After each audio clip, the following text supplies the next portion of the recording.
Vamos a abrir y leer en nuestras Biblias, en la carta del apóstol Pablo a los Efesios, en el capítulo 1 y a partir del versículo 15. Por esta causa también yo, Pablo, habiendo oído de vuestra fe en el Señor Jesús y de vuestro amor para con todos los santos, no ceso de dar gracias por vosotros, haciendo memoria de vosotros en mis oraciones, para que el Dios de nuestro Señor Jesucristo, el Padre de gloria, os dé espíritu de sabiduría y de revelación en el conocimiento de Él, alumbrando los ojos de vuestro entendimiento para que sepáis cuál es la esperanza al que Él os ha llamado y cuáles las riquezas de la gloria de su herencia en los santos, y cuál la supereminente grandeza de su poder para con nosotros los que creemos, según la operación del poder de su fuerza, la cual operó en Cristo, resucitándole de los muertos y sentándole a su diestra en los lugares celestiales, sobre todo principado y autoridad y poder y señorío, y sobre todo nombre que se nombra, no solo en este siglo, sino también en el venidero. Y sometió todas las cosas bajo sus pies, y lo dio por cabeza sobre todas las cosas a la Iglesia, la cual es su cuerpo, la plenitud de aquel que todo lo llena en todo. De la misma forma que decíamos en la sección anterior, del versículo 3 al versículo 14, que era como una sola frase larga, donde Pablo principalmente estaba hablando de la soberanía, de la grandeza de nuestro Dios. Ahora, en esta segunda parte, va a hacer otra larga frase, desde el versículo 15 al versículo 23, dando una especie de aplicación o de consecuencia a lo que anteriormente había dicho. Si recordáis, algunos de vosotros, decíamos que la carta del apóstol Pablo a los Efesios está dividida en dos partes. Una es los 3 primeros capítulos, que sería como la teoría de lo que somos, de lo que nos define, y la segunda parte sería el aprendizaje, la parte práctica de la vida cristiana o cómo deberíamos de actuar. Aún así, en esta sección que tenemos delante de nosotros, aun cuando no está hablando de lo que deberíamos de actuar o de hacer como creyentes, él se pone en el ejemplo, habla de lo que le ocurre y lo que hace y que nosotros deberíamos de tomar o asimilar para nosotros mismos. Es con esta idea que nosotros tendremos que acercarnos a este texto que nos va a llevar al menos 3 domingos. Lo vamos a dividir en 3 partes. Todo tiene que ver con respecto a la oración, como podréis ver. Por una parte, los 3 primeros versículos que vamos a ver en esta mañana nos habla de la motivación de Pablo en la oración. ¿Qué es lo que le motiva? ¿Qué es lo que le mueve a orar? En segundo lugar, los siguientes 2 versículos, 18 y 19, nos hablaría de la intención. ¿Qué es lo que busca Pablo con su oración? Y en tercer lugar, los últimos 4 versículos, como le ocurre muchas veces al apóstol Pablo, encontraremos una exaltación y reconocimiento de nuestro Señor Jesucristo. Creo que es importante en esta mañana que pongamos una especial atención a estos versículos con respecto a la oración y que, por favor, no simplemente se quede en una teoría, en un pensamiento en el cual meditar, que está bien, sino que podamos ver si algo lo podemos aprender y aplicar en nuestras vidas. Por supuesto, no vamos a poder ver todo lo que implica o significa o sugiere la oración, sino solamente una parte de lo que es el ejemplo que Pablo nos está presentando en estas líneas. Primero, de las 3 cosas que yo quisiera tratar en esta mañana. Lo que Pablo nos está sugiriendo es el de poder orar a un Dios que es soberano, sorprendente. Fijaros bien que en las líneas anteriores nos ha estado diciendo que es Dios quien elige, es Dios quien predestina, todo está bajo la voluntad de Dios, todo tiene un propósito divino, no hay nada que se escape de lo que Él decide y de lo que Él hace, todo es para su gloria. Volvemos a mirar el versículo 4, el 5, el 11, el 9, etc. Todo es un énfasis, un reconocimiento de que las cosas que vemos y que no vemos, que ocurren o que vayan a ocurrir, están en las manos de Dios. Pero entonces, fijaros cómo empieza el versículo 15. Por esta causa, es decir, que una de las cosas que nos mueve a nosotros en esta grandeza, en esta soberanía ejercida de parte de Dios, una de las cosas que se producen es movernos a la oración. Esto es lo que nos está diciendo. Dios tiene todo el control, no hay nada que escape de su voluntad, y aún así espera y nos dice la Escritura que debemos de orar. El Evangelio de Mateo, nuestro Señor Jesucristo nos dice en el capítulo 6 algo que es contundente y que deberíamos de recordar en todas nuestras oraciones. Antes de que pidáis, Él ya sabe todas las cosas. No está diciendo, no pidáis, porque Dios, mi Padre, ya sabe todas las cosas, no hace falta que se lo recordéis. No, lo que dice es, antes de que vosotros pidáis, que debéis de pedir, tenéis que recordar que Él ya sabe todas las cosas. Y aún así, las Escrituras nos dicen que debemos de orar y que la oración es de las partes más importantes y esenciales de nuestra vida cristiana. Y volvemos otra vez a pensar lo que está ocurriendo en estas líneas. ¿Cómo es posible que Dios, que es soberano, que no va a ocurrir nada fuera de su voluntad, que todo depende de Él en su misericordia y en su gracia para un plan divino que va más allá de nuestra comprensión? Nosotros, se nos diga, tenemos que acercarnos a orar a Dios. Bueno, tendríamos que pensar, ¿nosotros oramos para cambiar la voluntad de Dios? ¿Es la motivación principal de nuestra oración que tengamos algún tipo de capacidad o de poder para poder convencer a Dios que actúe y haga de manera diferente a lo que Él ya está haciendo o quiere llegar a hacer? ¿Es el privilegio de los cristianos poder cambiar las decisiones que Dios pueda haber tomado a lo largo de su plan y de su soberanía? En cierto momento podemos recordar la vida de David y la oración que él expresa por su hijo. Podemos ver al rey David orando para que su hijo sane y no muera. Él no sabe lo que va a ocurrir y ruega, y aún así su hijo muere y él restaura su situación y continúa con su gobierno dependiendo de Dios. Él no sabe y Él pide para que se haga la voluntad que Él le gustaría hacer. Y por otra parte tenemos a nuestro Señor Jesucristo en el monte antes de morir, que dice, si es posible que pasara de mí esta copa, pero no sea mi voluntad, sino que sea la tuya. ¿Cómo afrontas tú la oración? Hemos dicho que los creyentes deberían de tener la oración, que no los rezos, delante del Señor, delante de Dios.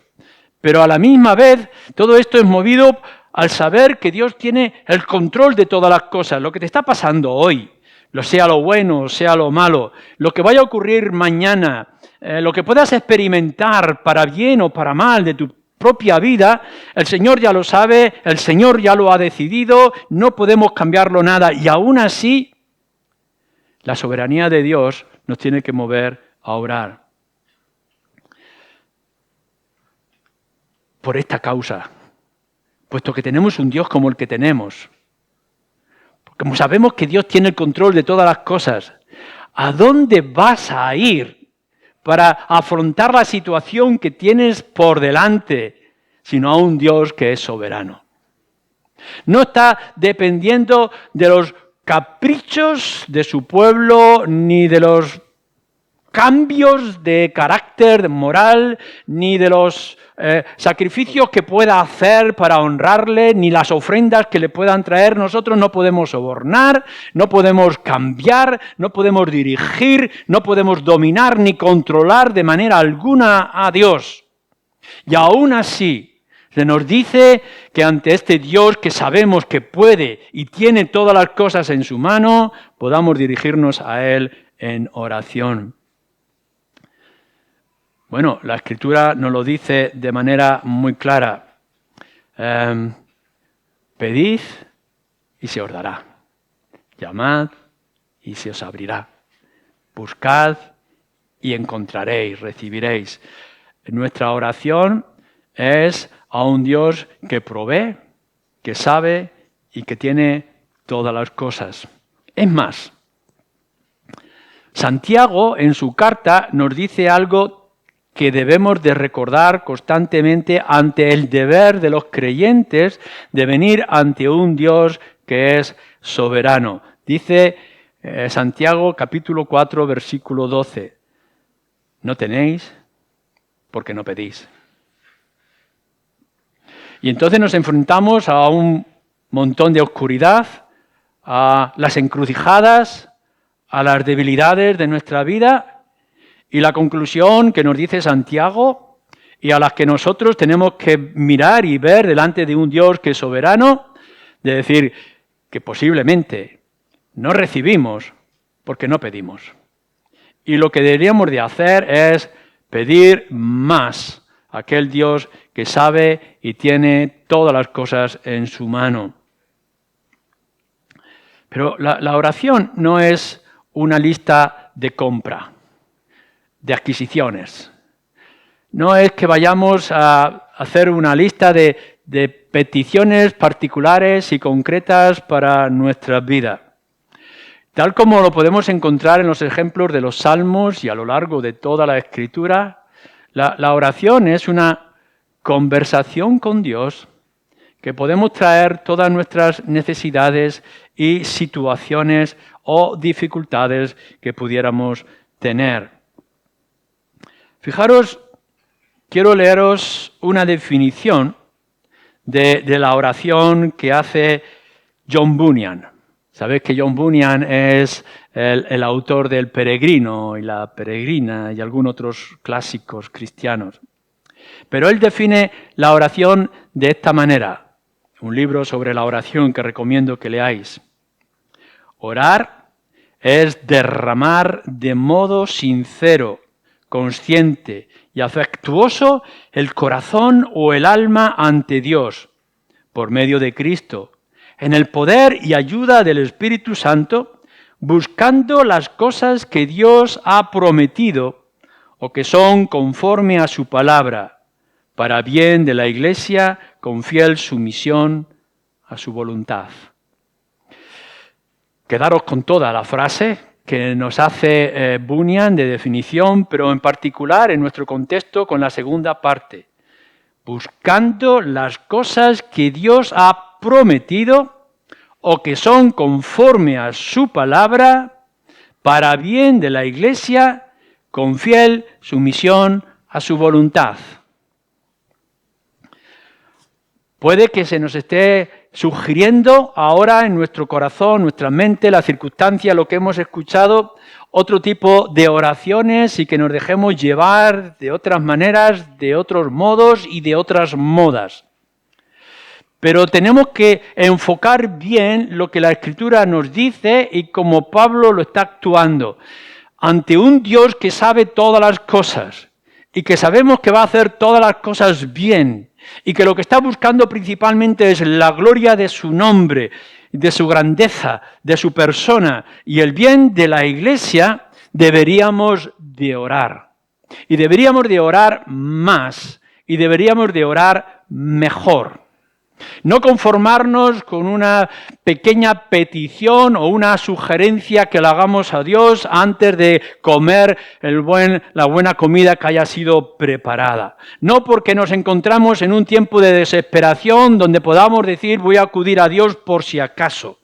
No, tendremos que ir delante de un Dios diciendo, te pido porque tú me dices que te pida y porque sé que tú puedes obrar y que puedes actuar de manera gloriosa. Todo está en tus manos y que busquemos para Él toda la gloria. Fijaros bien que lo que Pablo nos va a decir no es tanto que nos mueva a hacer las cosas que no hacemos, sino que nos mueva a hacer las cosas más y mejor las que hacemos. A veces me da la sensación de que como cristianos lo que estamos diciendo es no voy a hacer hasta que Dios no me mueva. Te pido, Dios, que me des voluntad para actuar bien o para ser correcto como padre, como hijo, ciudadano, etc. Pero eso no es la oración correcta, de decir que Dios haga algo que yo no quiero o no estoy haciendo en ese momento. Lo que nos está diciendo la oración es que como Dios está haciendo su plan, le vamos a pedir a Dios que nos ayude a hacer mejor lo que es parte de su plan con nosotros. No es simplemente que nos dé acción, sino que puesto que estamos actuando y somos torpes y somos débiles y nos faltan las fuerzas y nos falta la visión y nos falta la sabiduría y nos falta la humildad, le pediremos a Dios que nos dé de todas esas cosas para que podamos hacer su voluntad. No es tanto que Él cambie, porque Él no lo va a cambiar. Lo que ha decidido ya está y lo que ha querido permitir ya lo permite. Pero a veces Dios lo que está diciendo es, pídeme para que yo haga mi voluntad. No es tanto que lo puedas cambiar tú con tus oraciones pobres e insignificantes, porque aun cuando todo el pueblo de Dios y esta iglesia se una en una sola oración, somos hombres pecadores delante de un Dios soberano y santo. Pero aún así, ¿no pudiera ser que Dios está esperando hacer su voluntad cuando su pueblo se lo pida? ¿Acaso no quiere Dios la salvación de los pecadores? ¿No pudiera ser que Dios esté esperando que nosotros le pidamos fuerzas para hacer su voluntad en la salvación de pecadores? Estamos buscando el bien de la iglesia, el despertar de la iglesia, el crecimiento en santidad y el número de nuestra iglesia local. No le podemos ir a Dios y decir, haz lo que yo no hago, sino sabiendo cuáles son tus promesas y cuál es la esperanza y cuáles son tus planes, ayúdanos a cumplir para que se lleve a cabo tu voluntad. Si no, volver otra vez a leer en vuestras casas la oración de ejemplo que nos da nuestro Señor Jesucristo, que llamamos el Padre Nuestro. Fíjate en nuestro Dios. No nos está animando su soberanía a la dejadez. Nos está animando su soberanía, en primer lugar, a la oración. Oremos para depender más de su persona, su carácter, sus atributos, sus obras. En segundo lugar, fijaros una vez más en este versículo. Por esta causa, también yo, habiendo oído de vuestra fe en el Señor Jesús y de vuestro amor para con todos los santos, no ceso de dar gracias. Bueno, cuidado, pensemos un momento. ¿Qué es lo que le estaba moviendo a Pablo a buscar a este Dios soberano con respecto a su oración de acción de gracias? Si no es la fe de los efesios y del amor de ellos. Fe en el Señor Jesús y de vuestro amor para con todos los santos. Lo que Pablo nos está describiendo es esto. Está diciendo, he oído, me están hablando, me dan testimonio. Recordar que Pablo está en este momento que está escribiendo la carta en prisión.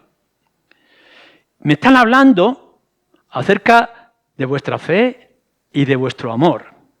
Y entonces yo aquí en prisión, cuando estoy escuchando de vuestra fe y de vuestro amor, soy movido a dar gracias a Dios.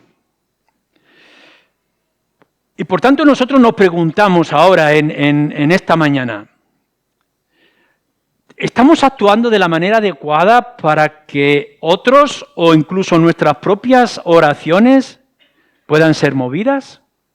Si a lo que Pablo le mueve a dar gracias a Dios es la fe y el amor de los efesios, ¿no deberíamos de nosotros buscar estos dos elementos o todo lo que lo pueda complementar para que nuestras oraciones sean recibidas, escuchadas por Dios y que Dios actúe de su manera misericordiosa? No está diciendo Pablo, aun cuando lo pudiera hacer en la conversión de pecadores, como veo que no tenéis fe o que vuestra fe es insignificante y pobre, y como veo que os falta amor porque no hay un amor fraternal entre vosotros, entonces tengo que ser movido a orar por vosotros para que Dios tenga misericordia. No, lo que está diciendo Pablo es, como veo que ya hay fe y como veo que hay amor, quiero que tengáis algo más. Por tanto, lo que nosotros tenemos que preguntarnos, pregúntate tú que dices ser creyente, en primer lugar, acerca de tu fe en el Señor Jesucristo. ¿De qué estamos hablando? ¿Qué es lo que Pablo ha oído acerca de esta iglesia o de estas iglesias de Éfeso? No es simplemente que tú puedas tener algún título o alguna decisión del pasado, alguna comprensión de lo que es la fe. Todos vosotros sabéis que fe es confiar en el Señor Jesucristo como Salvador y como Señor. Sí, pero no es esto. No es esto de lo que Pablo está hablando, sino que es mucho más profundo. No es algo que tú me repitas. Tú puedes venir en esta mañana y decirme hasta la saciedad, soy creyente, soy cristiano, yo creo. Sí, pero no es lo que Pablo nos está diciendo. Lo que Pablo está diciendo, he oído acerca de vuestra fe. Es decir, que esa fe que dices tener es conocida. La gente la sabe, lo ha podido ver, lo ha entendido en la práctica. No son simplemente palabras o ideas que tú albergues en tu mente o en tu corazón, sino que es una convicción en primer lugar y una plena y total confianza. Pero a la misma vez que esa confianza plena en el Señor Jesucristo se ve y se manifiesta en una vida general del creyente. ¿Cómo es posible que tu fe pueda ser vista para que pueda comunicarse, pueda envidiarse y pueda transmitirse a otros? No es que te levantes cada día diciéndote a ti mismo, creo, sino que tu fe está siendo ejercida de manera adecuada. Tú puedes empezar y decir, yo confío en que el Señor me va a ayudar. Bueno, pues ponte en sus manos y deja que el Señor obre en tu vida. Creo en la grandeza del Evangelio de nuestro Señor Jesucristo, pues entonces proclama el Evangelio de nuestro Señor Jesucristo.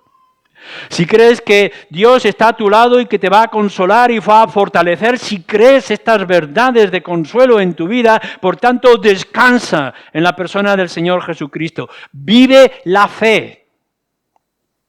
No simplemente que la tengas en tu memoria o en tu cabeza, o incluso simplemente un sentimiento en tu corazón. La fe tiene que movernos en la vida familiar y en el trabajo y en la sociedad en la que estamos viviendo. Cuando hablamos de que somos hombres y mujeres de fe, no es porque lo tenemos en un cartel puesto en la pared de nuestras casas, o porque lo llevamos en el pecho grabado como un tatuaje, o porque lo repetimos para que la gente se quede claro con ello. No, hombres y mujeres de fe son aquellos que pueden ver que el Señor Jesucristo es su verdadero Señor y Salvador de sus vidas, y que lo viven de esa manera.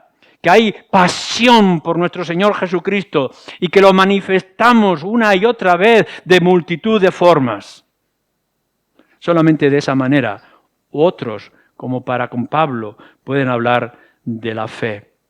La fe en nuestro Señor Jesucristo. Lo que nos hace y nos da sentido como iglesia y como creyentes, lo hemos dicho una y otra vez, es que creemos que el Señor Jesucristo vino al mundo a salvar a su pueblo de los pecados, muriendo en una cruz y pagando a Él por lo que nosotros habíamos hecho. Esto lo creemos de manera firme. Pero la gente lo tiene que ver y lo tiene que entender en nuestras propias vidas.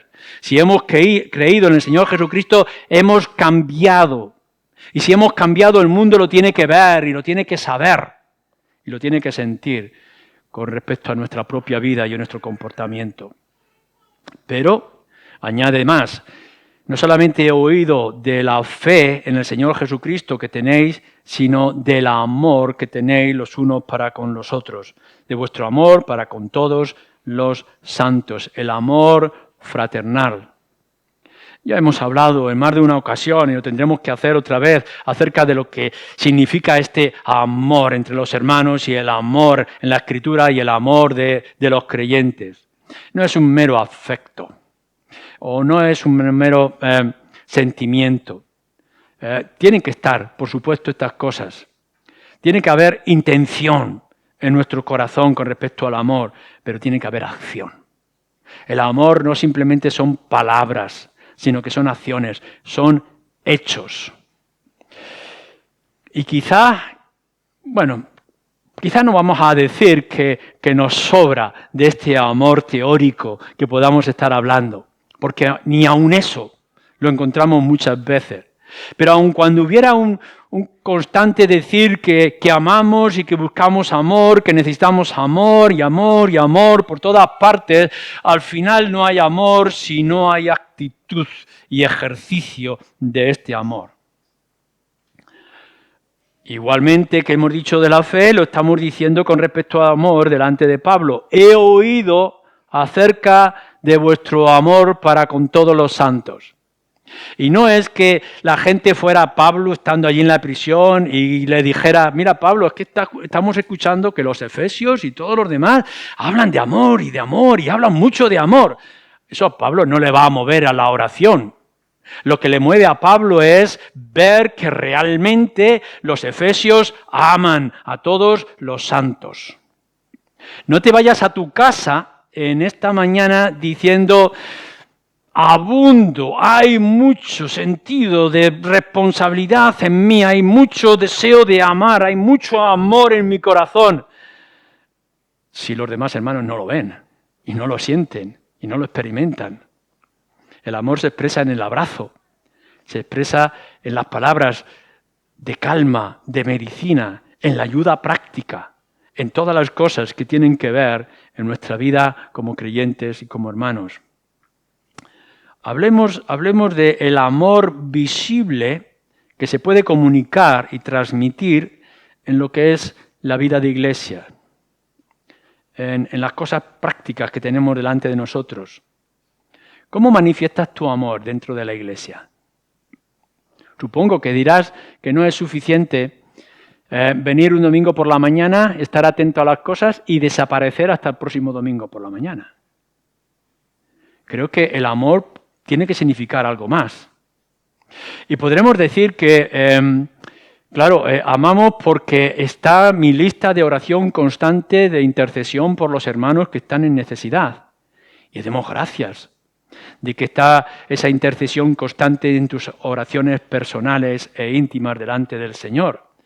Pero el amor implica algo más. El amor hacia los hermanos en la iglesia implica tiempo. No simplemente que digas, amo mucho. No, dedica tiempo a ejercer ese amor que dices que tienes. El amor tiene que ser en actitudes y en comportamientos. Pablo lo dice de una manera muy contundente, radical quizá. Llevemos las cargas los unos de los otros. Pero para llevar las cargas tengo que oír acerca de las cargas de mi hermano. Y por tanto tengo que ir y tomar su carga, sus preocupaciones, sus dolores, sus luchas y hacerlas mías.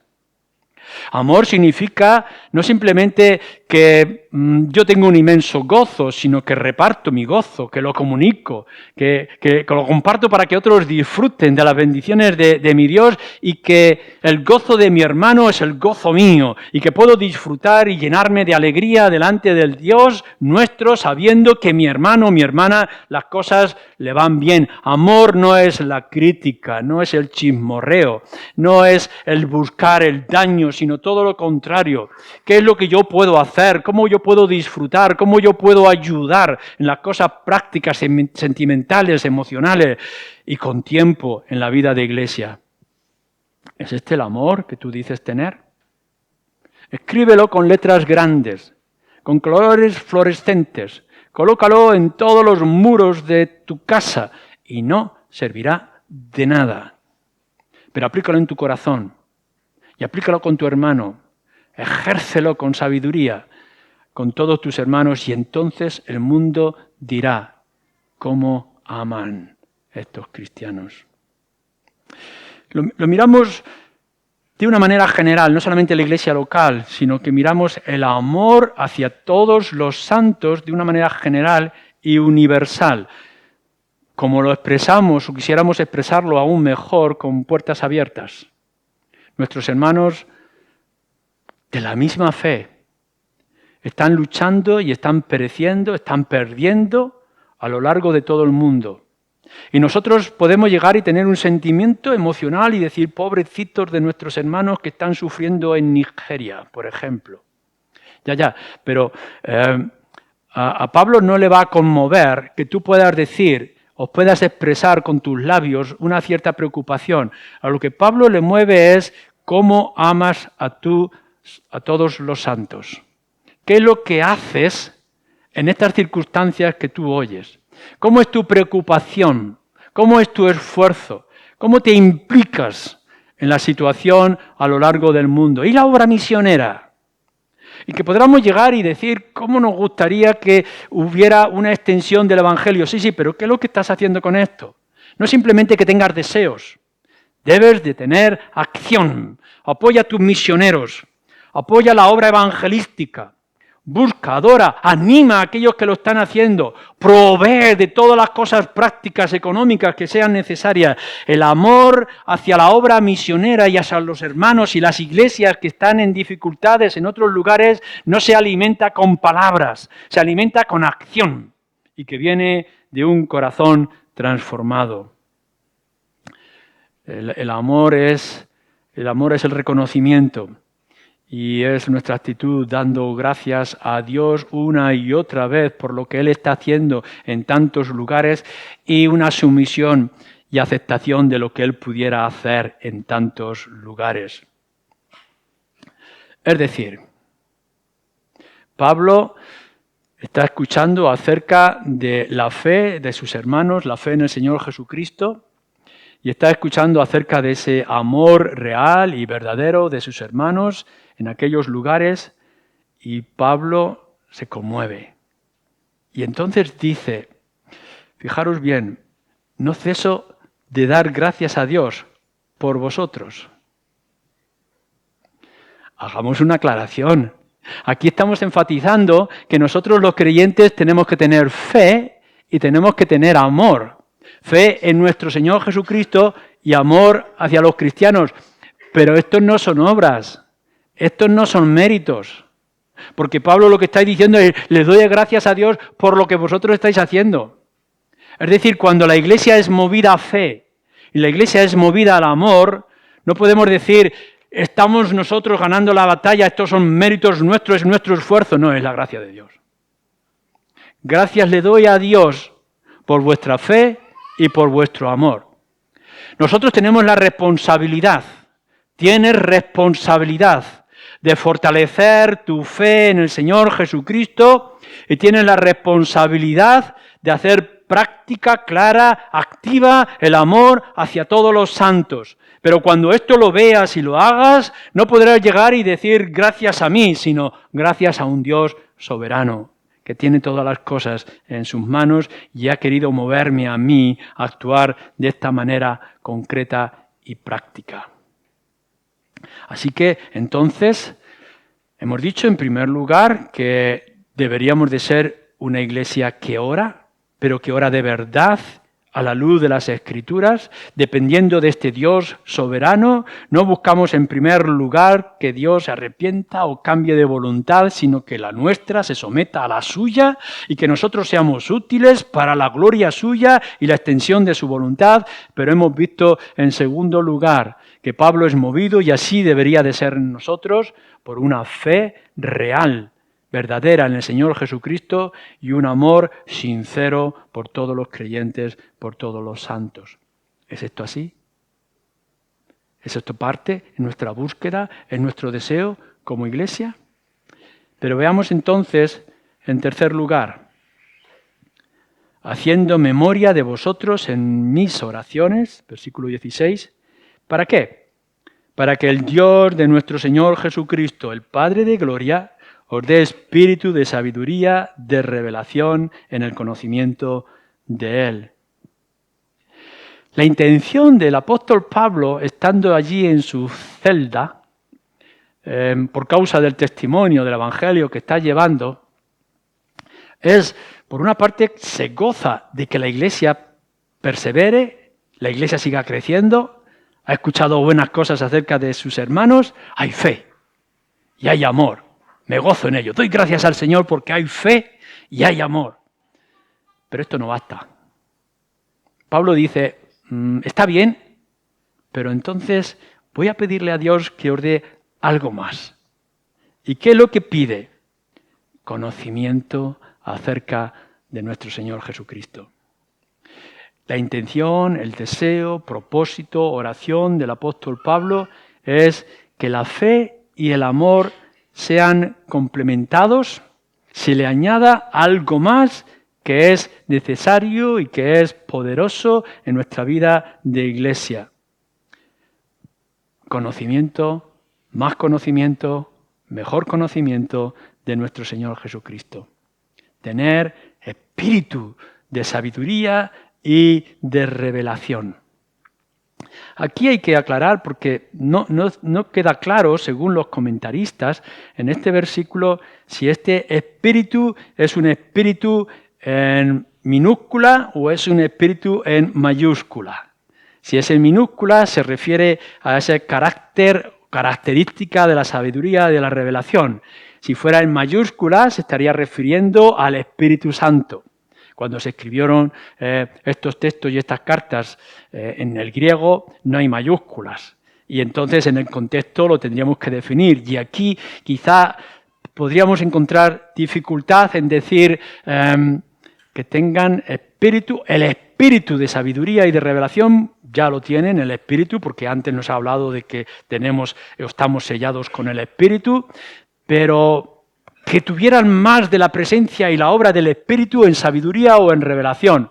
O lo que está diciendo simplemente es que el Espíritu, el sentido, la comprensión de la sabiduría y de la revelación estuviera con todos ellos para poder conocer mejor al Espíritu. Nos va a dar igual en este momento la decisión que podamos tomar. Pero esto sí, lleguemos a esta conclusión, hermanos. El cristiano tiene que pensar. No es simplemente una persona de sentimientos y emociones. Y a veces hay y a veces no hay sentimientos y emociones. No, lo que nos dice Pablo es, quiero que tengáis el espíritu de sabiduría. No es únicamente de conocimiento, de que sepáis más cosas, que sí. Que podáis profundizar, como ahora tenemos la oportunidad de profundizar en las Escrituras. Lee la Biblia y léelo con regularidad, piensa en cada línea que estás leyendo, sácale todo el jugo, como cuando sacamos el jugo de nuestras naranjas y de nuestros limones, exprime todas las cosas hasta el final, pero aplícalo bien. La sabiduría no es simplemente el conocimiento, sino que es la práctica y el uso del conocimiento que nosotros decimos tener. Y Pablo le está diciendo, me gozo de que tengas fe y me gozo de que tengas amor, pero le voy a pedir al Señor que tengas más sabiduría, que tengas un conocimiento práctico, ejercido del conocimiento de nuestro Señor Jesucristo. Un conocimiento experimental. No es simplemente que uno pueda saber ciertas cosas. El pobre estudiante que tiene que ir a sus exámenes o aquel que tiene que hacerse las oposiciones para cartero y que tiene que estudiar unos tomos enormes para poder aprobar las oposiciones o el examen para entrar a la universidad. Terrible momento, sufro por ellos. Y es simplemente que tienen que aprender todas esas teorías para aprobar el examen. Cuando se aprueba el examen, adiós a todo lo que hemos estudiado. Ya hemos conseguido lo que hemos querido. Pero cuando la Escritura nos habla de conocimiento y de sabiduría, no lo habla en este sentido. No está diciendo simplemente que te informes para que puedas aprobar y después ya olvídate. No, el conocimiento es aquello que nos mueve en la vida práctica y que fortalece nuestra relación, en primer lugar, con respecto a nuestro Señor y como resultado también con todo lo que está a nuestro alrededor. Conocerle a Él más. Este es el privilegio y esta es la acción constante de la Iglesia y de los creyentes. Conocen más del Señor Jesucristo. Y seguramente alguno de vosotros me estará pensando, estará diciendo, pero si yo ya conozco a Cristo, ya conozco que Cristo murió en la cruz. No te conformes con eso. No te conformes con saber que Cristo murió en la cruz. ¿Saber de dónde vino? ¿Recuerdas todo lo que ha implicado para que el Señor Jesucristo tuviera que venir a este mundo lleno de pecado y de suciedad? ¿Has podido llegar a entender lo que significa un ser puro y limpio de pecado durante toda una eternidad que tenga que llevar tus pecados y los míos? ¿Qué es lo que eso puede significar? ¿Qué puede significar y qué puedes tú llegar a entender que el autor de la vida, que participó en toda la creación de todas las cosas visibles y invisibles, tuviera que dar su vida en una maldita cruz? ¿Qué es lo que esto significa? Aquel que tiene el poder y el dominio y que en una sola palabra puede cambiar el universo entero, haya dejado que lo desnuden, lo maltraten y lo claven en una cruz. ¿Qué es lo que esto significa? ¿Qué significa pensar que nuestro Señor Jesucristo se levantó al tercer día, Él, de entre los muertos, y que ahora viva y viva eternamente y que además, como nos dice nuestro texto, esté sentado a la misma diestra de Dios? ¿Qué significa que alguien que lo tenía todo, lo perdió todo, lo dejó todo, dejó su gloria para ahora recuperar su gloria e incluso tener todo en este siglo y en el venidero, todo bajo sus pies? Hay tanto de nuestro Señor Jesucristo. Hay tanto que tengamos que descubrir y que tengamos que entender. Cómo Él me ama, cómo Él me sostiene, cómo Él escucha, cómo Él intercede. Hay tanto de nuestra relación personal y constante del Señor Jesucristo que nos estamos perdiendo por pura ignorancia de la Escritura y no dedicar el tiempo suficiente a experimentar lo que nos dice. No solamente es que podamos saber y descubrir más del Señor Jesucristo, de lo que nos dice la Escritura, sino que lo podamos aplicar. Un ejemplo. Si el Señor Jesucristo me ha amado tanto, hasta el final, y lo ha dado todo, ¿no debería de ser, como hemos cantado, como nuestro Señor Jesucristo? ¿Qué valor tiene mi amor al lado de su amor? ¿Hay algún sacrificio suficiente que yo pudiera hacer para responder al amor de nuestro Señor? ¿Hay algo que sea suficientemente valioso para que puedas decir, ya no tengo que dar más? ¿Acaso no implica, y implica de verdad y seriamente, que deberíamos de estar dispuestos a darlo todo y a rendirnos completamente por causa de su nombre? ¿No quiere decir nuestro Señor Jesucristo, dice, si me amáis, deberíais estar dispuestos a dejar padre o a madre por mi causa? El amor que decimos tener a nuestro Señor Jesucristo porque Él nos ha amado de esta manera, ¿no debería de movernos a desprendernos de todo aquello que sea una carga por amor a nuestro Señor? Y si podemos estar pensando, si el amor de nuestro Señor le ha llevado a morir por este hermano tan desagradable, por este hermano tan complicado, si resulta que es un hermano débil en la fe, que no hace nada más que tropezar una y otra vez, mi Señor Jesucristo murió en la cruz por él, ¿no debería yo de amarle? Y entonces nosotros descubrimos que hay tanto acerca de nuestro Señor que deberíamos de profundizar más en esa sabiduría y en ese conocimiento práctico en nuestras vidas. Esta sabiduría o esta revelación que dice, esta revelación no viene del cielo. No pensemos cuando está hablando aquí de espíritu, de sabiduría y de revelaciones que vamos a salir al campo, nos vamos a poner debajo de un olivo y vamos a estar esperando que una voz en del cielo me diga lo que yo tengo que hacer. No, la sabiduría y la revelación es que abramos las Escrituras y que podamos decir en las Escrituras, ¿cuántas veces he leído yo este versículo y no me había dado cuenta de lo que está diciendo? Esto es revelación, es iluminación. Seguramente yo así lo espero, que algunos de vosotros que ya habréis leído Efesios varias veces, quizá incluso muchas veces, y de pronto en una meditación como la de esta mañana pueda llegar y decir, pero Dios me está diciendo esto a mí. Y de pronto abramos los ojos desencajados y digamos, me falta mucho o tengo esto y doy gracias a Dios por ello. Revelación. Leer las Escrituras para que vuestra mente se amplíe, para que vuestro conocimiento sea más esplendoroso y para que vuestra acción y vuestra actitud sea más completa y más gloriosa para con nuestro Dios.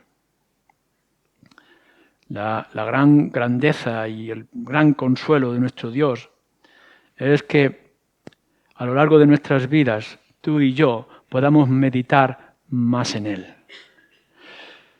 El cristiano no se fortalece por comprar la nueva versión de la Biblia. El cristiano no se fortalece con adornar las paredes de su casa con versículos de la Biblia. No se fortalece con tener algún tipo de gesto o de actitud ritual, religiosa, por sana que sea, en la vida de cada uno de nosotros. Hemos dicho fe en el Señor Jesucristo, hemos hablado del amor a todos los santos, pero el cristiano se fortalece meditando más en el Señor Jesucristo. El que te pongas en tu casa con tranquilidad y sosiego y leas la palabra de Dios, no como un ritual, sino como el alimento para tu alma. Que puedas profundizar más en Él, en lo que Él significa, y que puedas comprender más y mejor sus obras y cada una de sus obras prácticas y espirituales.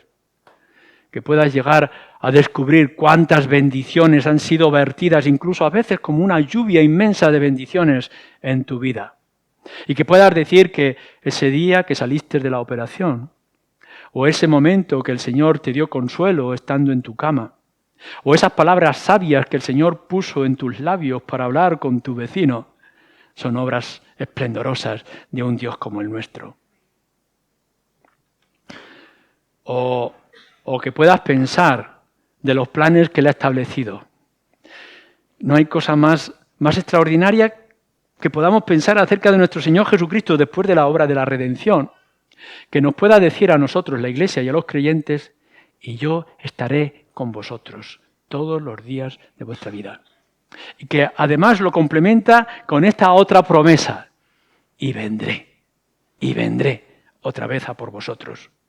Y que además incluso nos dice algo más, no es que esté con vosotros de manera espiritual y que venga a buscaros a vosotros, sino que os tomaré conmigo. Y que además nos está diciendo, y entonces os llevaré conmigo para que estéis conmigo durante toda la eternidad. Y nosotros entonces pensamos, pero qué planes más gloriosos tiene Dios para ti y para conmigo. Y seamos conmovidos y seamos movidos a la actuación sabiendo que tenemos un Cristo como este y unos planes como estos. El conocimiento de Dios, el conocimiento de nuestro Señor Jesucristo, de su persona y de su obra, nos va a llevar toda la vida. No se puede encerrar en un tomo para aprobar las oposiciones que estamos hablando. No, ni siquiera la Escritura puede expresar todo lo que el Señor significa. El apóstol Juan se quedó diciendo, si tuviéramos que escribir todo lo que el Señor ha dicho y ha hecho, nos faltarían libros. No, tú vas a estar toda tu vida estudiando y meditando en la persona del Señor Jesucristo y nunca vas a llegar al final porque Él supera todo este mundo. Si la gloria del Señor no se puede encerrar en un templo, puesto que ni los cielos de los cielos lo pueden contener, esta mente nuestra no podrá llegar a tener todo lo que implica y significa la persona del Señor Jesucristo. Pero Pablo dice, oro al Señor para que podáis tener este espíritu de sabiduría y de revelación acerca de las riquezas inescrutables, nos dice en otro lugar, de nuestro Señor Jesucristo. Te llevará toda la vida, pero te puedo asegurar que vale la pena. Termino con esto. Sí, Pablo está en la cárcel. Bastante preocupaciones tiene. Está esperando que haya una liberación de poder salir. Escribió a lo largo de su tiempo en prisión varias cartas, como esta de Éfeso, los Colosenses y demás.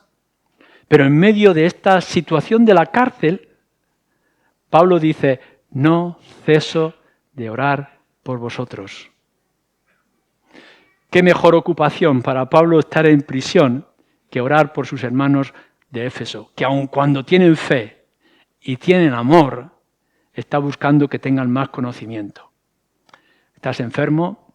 ¿Estás limitado? ¿Tienes, en tu punto de vista, pocos dones? ¿Tienes ciertas barreras? ¿Estás en una prisión? ¿Qué mejor cosa que no dejar de cesar por tus hermanos? Amén.